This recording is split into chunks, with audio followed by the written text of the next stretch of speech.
Good morning, everybody. It is still morning here in Virginia. It's the 10th of March. Not quite yet the beginning of the spring, but daylight savings time changed. And I was just getting in a kick to find some, I want to say, less expensive handguns that were something in their time because they were mass produced and they were to help, I want to say, indigent people have self defense. What comes to mind naturally with the archaic type guns I like that have a following or have a history with them, sometimes negative, and you want to get the gun anyways, so that you have a piece of that history and you want to see if it could work properly and be the anomaly with that design and manufacturer's gun, and work properly. Okay, is it a real gem when you reach out and the price is right and really cheap, especially with a really cheap gun?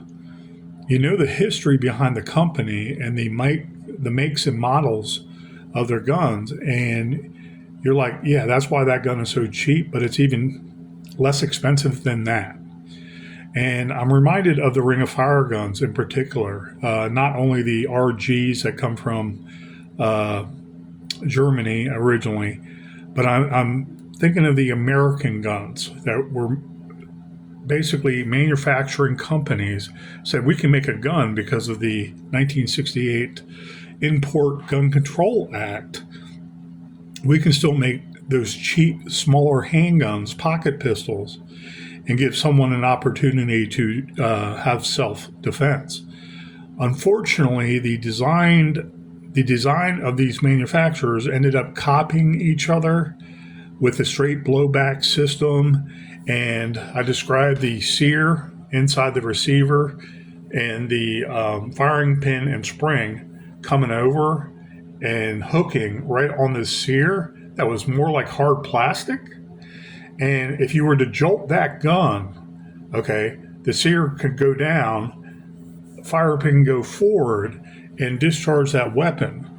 It was kind of a flaw in their designs, and there was accidental discharges. However, a lot of these post 1968 companies were sued out of existence because of such cheap design when it had nothing to do with the discharge. Children, especially in low income areas, would find the gun and think it's a toy and then shoot someone in their family accidentally, and then there would be lawsuits. Okay.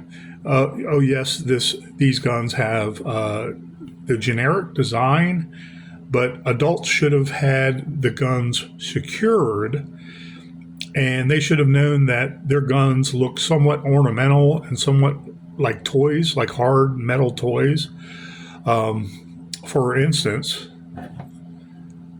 the Davis Industries P-32, and I'll get to this gun in particular when I review it. But a little history about Davis Industries. They were not original Ring of Fire guns from 1968. They were a manufacturer that started business making guns because they can melt metal, basically Zamac metal, and make the frames and everything. And I don't know how they made the actual harder metal for the barrel, but they were basically making smaller guns anyways. So there was less pressure dynamics to make or want and push to make a stronger metal for the barrels in particular. I don't know if they made their own, okay, but they were known for making the frame and the slide that houses all the little tiny cheap springs, the firing pin, which is a piece of metal. I'm not going to disassemble this gun here today, but if you have one of these, they're gems, okay, especially if you only pull it out to plink, and I'm not talking about self-defense. However, throughout the 80s and 90s, these Davis Industries were recovered off the streets and for charges with intent to distribute cocaine while armed. These were just as viable as any other excellent handgun that was used for self-defense. And you see a lot of drug boys carry these in their pocket. Okay, this is the P-32. It shoots the 32 ACP. So some of the history with Davis was very famous handguns in the 1980s and the 1990s that I remember. Okay, they went out of business. They started manufacturing handguns in 1982. Okay, they made very cheap, somewhat reliable but unsafe handguns, meaning you use this to shoot, it would shoot, and you'd probably have some jams also in that equation. However, with the safety on the side here, this one right here, because of the person that put this gun together, okay, when they last cleaned it, the safety is somewhat hard to put up and be safe. And you can't trust that with a round in the chamber. And you can see right here the firing pin is not all the way back, spring loaded, ready to go forward. So I know this gun is basically safe, okay, in some degree.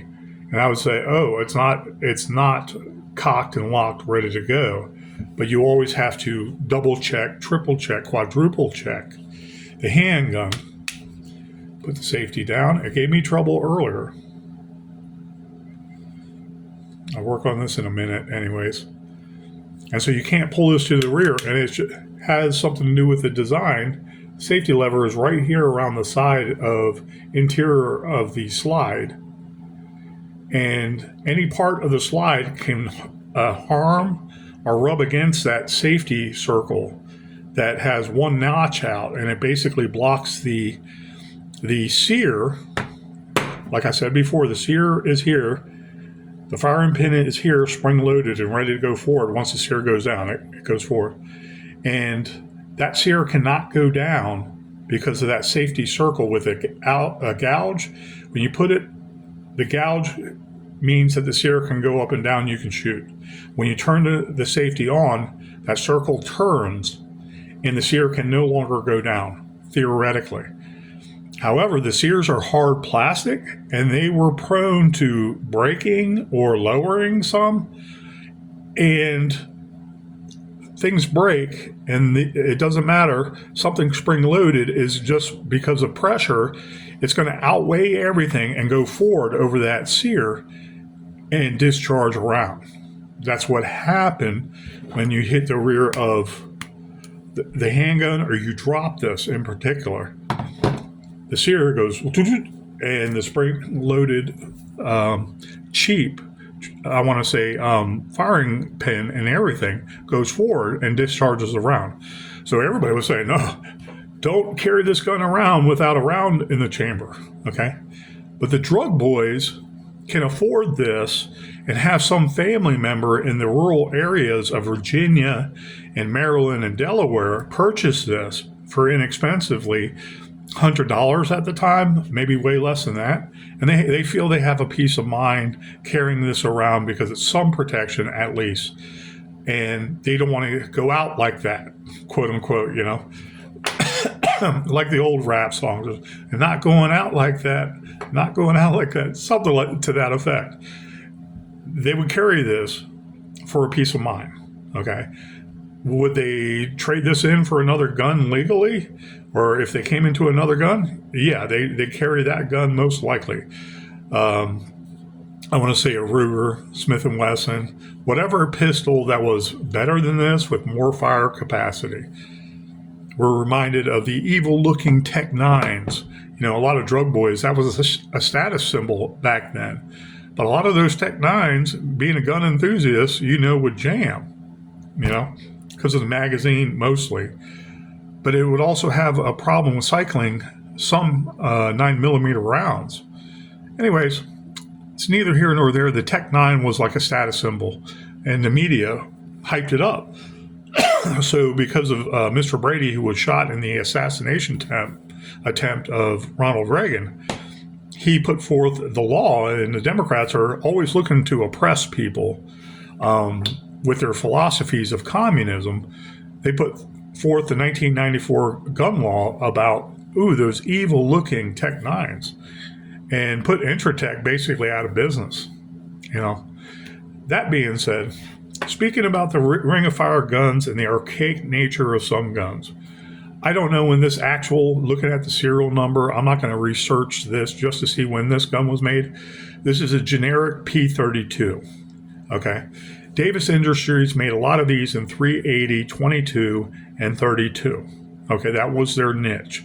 And it was for poor people to have some protection.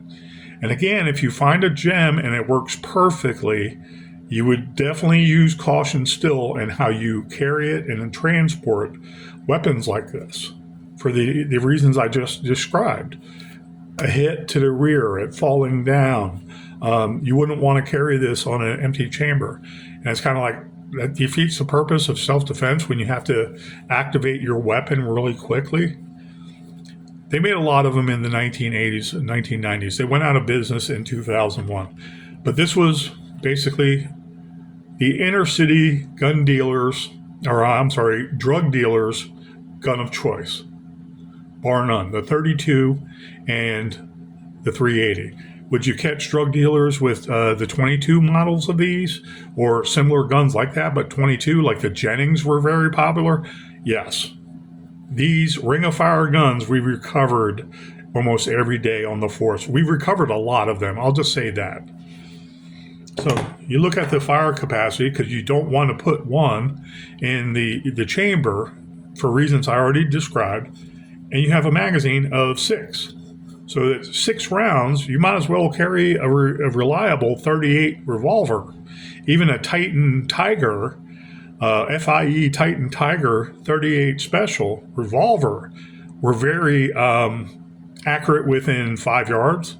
Okay, or accurate enough, 5 to 10 yards, but they were reliable. They just weren't the best functioning handgun, and you could hear the springs and everything. And they weren't they weren't something you take to the range to have a competition with, most definitely. But they were better made than something like this. This looks nice with cheap chrome on the Zamac pot metal. Okay, but again, if you could get a gun like this for $80 and it's functioning, okay, or $50 or in some trade, you say, hell yeah, that's a piece of history.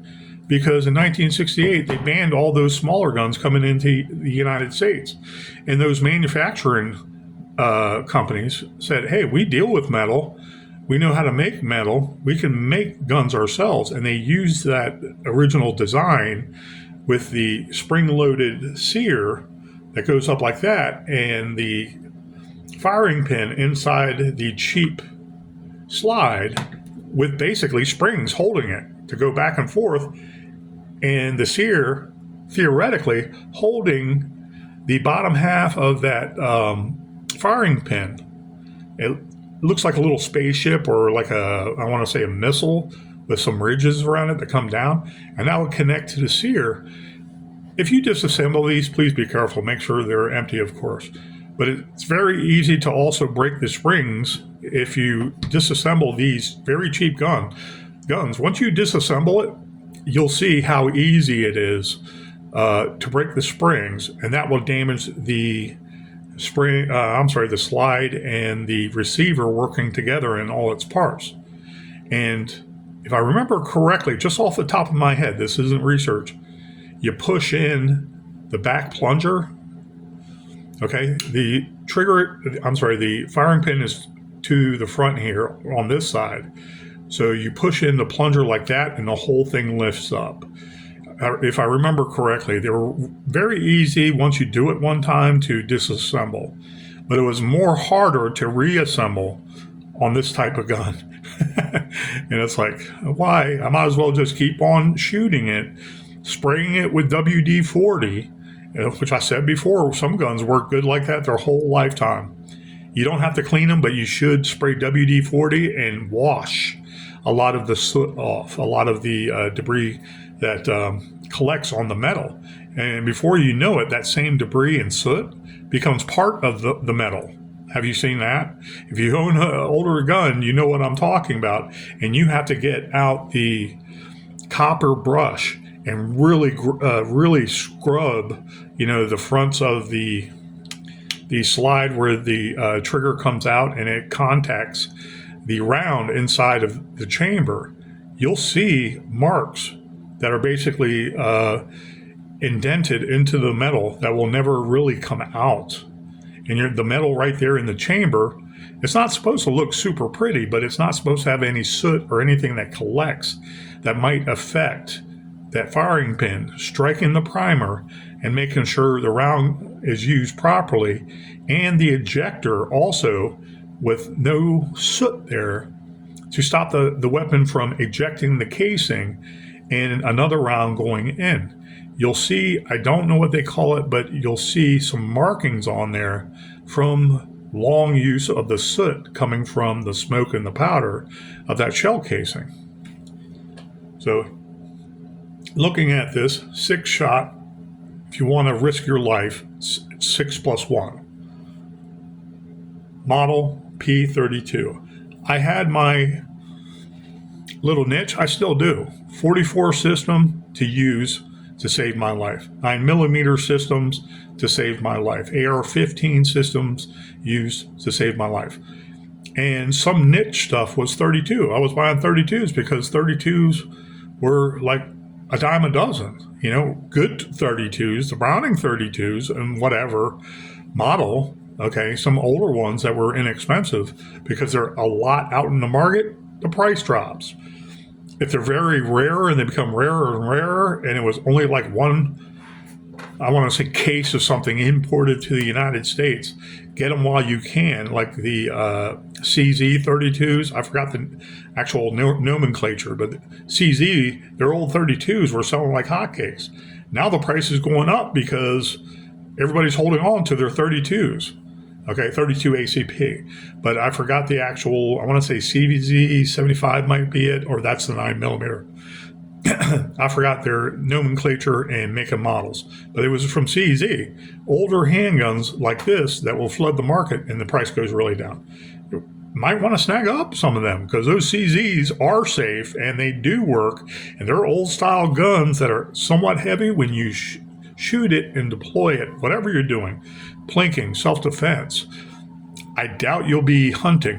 When you're shooting it, all the recoil is absorbed because of the weight of the gun, and you have a piece of machinery that works and does what it's supposed to do. Okay, it might not be super high capacity like today's standards, but it's better than this. So Davis Industries had a niche, and they made money on this simple design, but I don't remember if Davis Industries was also sued. I know Jennings, I believe Jennings became Jimenez, and Jimenez moved out of California so they can make their product in Nevada. But I don't know what happened to Jimenez, if they're still out there. Their guns I don't like as a rule because they have 4 different safeties with a bunch of orange warning things sticking out of the gun that the gun's loaded and whatnot. The back of the slide has an orange stop, just like that, where you would see the little tip mark of the mark of the firing pin. On the Jimenez, they're orange, and the safety is orange. And I think they had another safety on the side. They had a magazine removal safety. Okay, so you can shoot the gun if you remove the magazine. They just had so much stuff, and if you had a round in a chamber, they had something stick up with a little red thing on the side of this little paddle thing sticking up on top of the slide that would show you that's like its own safety too, warning you that there was a round in the chamber, and it was like, this is a cheap, inexpensive gun, but it's still not very viable for self-defense with all these safety mechanisms. And it's like, did they go out of business? Were they sued like Jennings was originally? Yeah, they know if they have these smaller companies that make cheap handguns, they know that they're big targets to make an example out of them in lawfare. Okay, people having accidental discharges and weren't really safe themselves, and they turn around and sue. Well, this should have happened. These other manufacturers have better safety protocol. the way they design their guns. Why didn't you do it like them?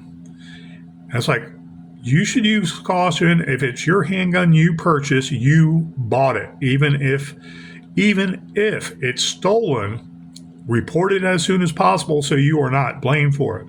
But your handgun in your custody, in your house, in your domicile, in your car, in your chattels, in your outhouse, I don't care, you are responsible for.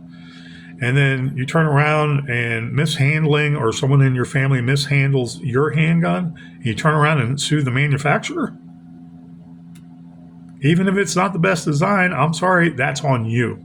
That's how I look at it. That's how most gun collectors look at it that know anything about handguns.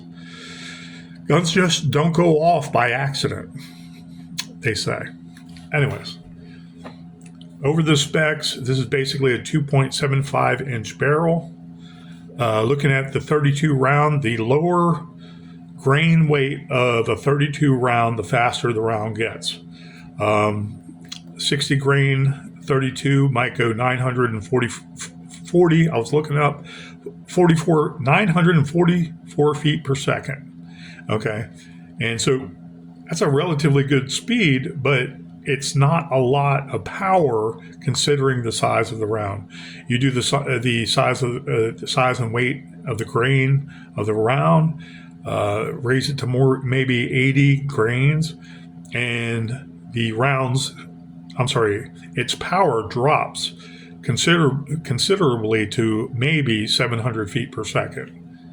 So everybody agrees it's an anemic round. You might as well have a 22 and get 5 shots on a target that all hit and cause damage all over a subject, okay, to incapacitate and stop the threat while you're acting in self-defense.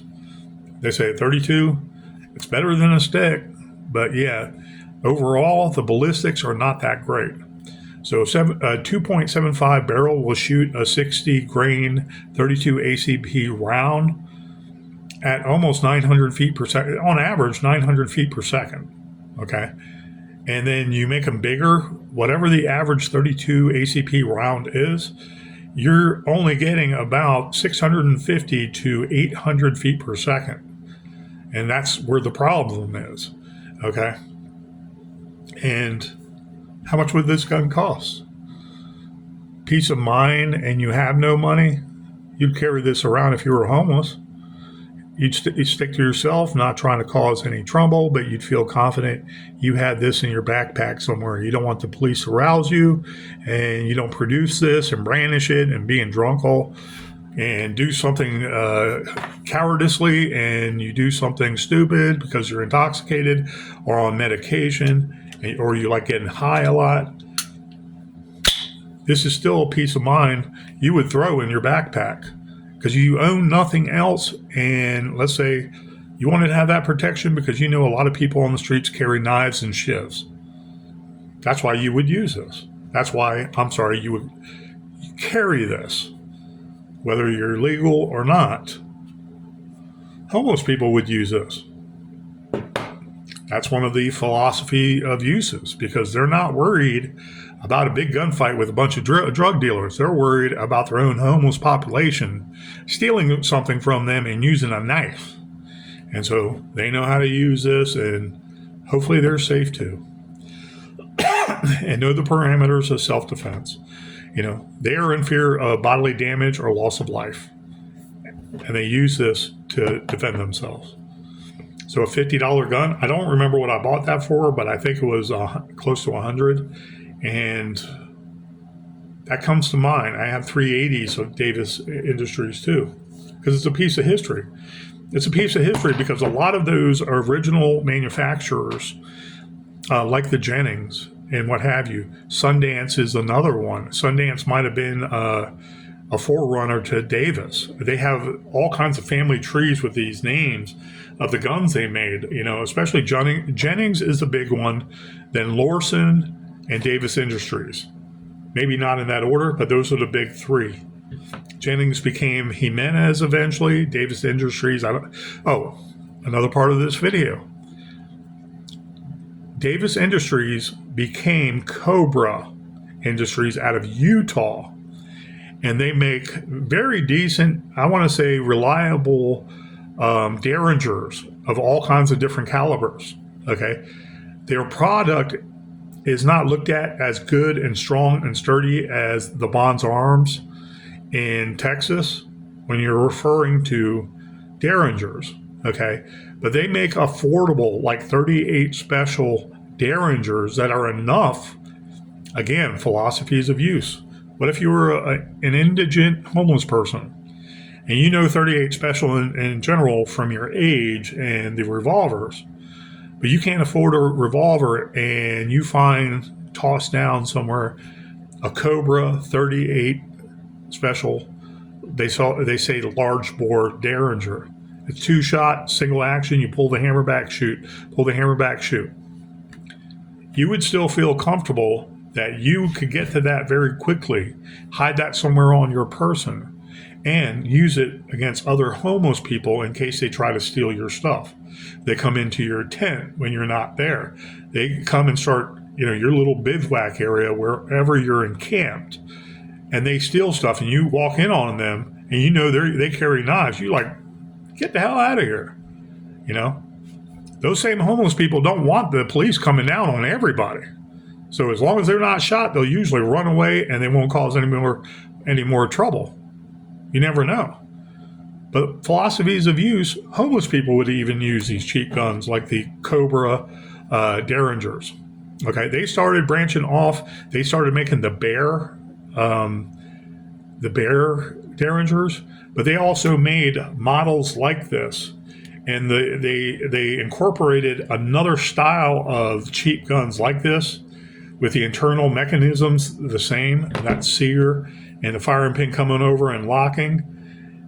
And it would be like this. It has one of the ridges in the firing pin, and it would hold it like this. But if there was any damage or shaking to the sear, it would go down and it would discharge the gun. Well, they took some designs and they incorporated some of the designs almost like Lawson. Okay, the new Cobra manufacturing, and they were selling these cheap 380s just 5-10 years ago, like for $120. Most sites you can buy a brand new handgun that was better quality, a little better quality than this, but the same design, and they had all kinds of colors too, red, white, and blue ones. And I don't know the model of it, but it was a different design and look than this. It was closer to the Lawsons for $129 to $150, $149. And some of their designs were more, unique. And you can go on there, and I think they changed their name to Bear. I might be mistaken. I know Bear started doing the derringers. But they had all these cheap ex-Davis Industries style handguns with a slightly longer barrel. They were very inexpensive, but they were rumored to work fairly good for being cheap. And they made them look much nicer too. Green colors, blue colors, red, white, and blue colors, sparkling orange colors. There was some of the red and white and blue models had like a red slide and blue grips and white different, I want to say different edges around it. Really neat looking guns, That was Cobra. I don't know if they're in existence today. Please excuse me.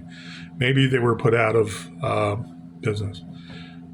Cheap, inexpensive, archaic guns. Heavy. This is not worth 6 rounds. This wouldn't be worth 10 rounds being in here if your life is in danger. However, there is no harm in having this loaded, and it's going to work, activating it, putting it around in the chamber, and using it for self-defense then, if it works properly. But who wants to carry around a gun and go through all that to activate a gun and then use it for self-defense? By that time, you should have used flight and left that area of threat, because that was the first thing you should have done under the circumstances. Davis Industries P-32. These are a dime a dozen still out there. There's so many out there. Don't turn them in. Don't turn them in, please, for $200. Even though, you might have bought it for $80. Don't turn these in. These are history. Put them in a separate box, a lock box, okay? Maybe even a glass case of some sort that's locked. Put it in your safe, and then give it to your relatives and your kin and your descendants, and let them know that this is an unsafe gun, but the history about this. Look up the history on Wikipedia. Look at all the lawsuits of the Ring of Fire guns. They call them the Ring of Fire guns that emanated out of the 1968 Gun Control Act. The Sundance, Jennings, Lawson, Davis. It goes on and on. There's a lot of them there in this big family tree you can see on YouTube. I forget the channel. It shows all the history, how each company turned into another company because they couldn't afford lawsuits, or they moved to a different area and they produced a somewhat better model. The history is there, and it's interesting. If you make laws, for one thing, humankind and the human condition is to make something that adheres to that law that bypasses the original intent. And so when you stop importing small FIE 25 ACPs from Italy or Spain or what have you, in the 32s, the very small pocket guns that also Beretta made, okay? Americans were like, I can make a handgun. And that's how the Ring of Fire guns started, basically. There are gems out there, but you need to be safe and know what you're doing with every handgun you purchase. And a lot of caution is needed with these Ring of Fire handguns. Davis Industry P-32, it's one of my many 32 ACB pistols, and I had to get it just to round off my collection. Thank you, guys. Have a great day out there. Protect yourself, protect your family, protect your community, protect your state, protect your God, great United States. It's worth protecting. God bless.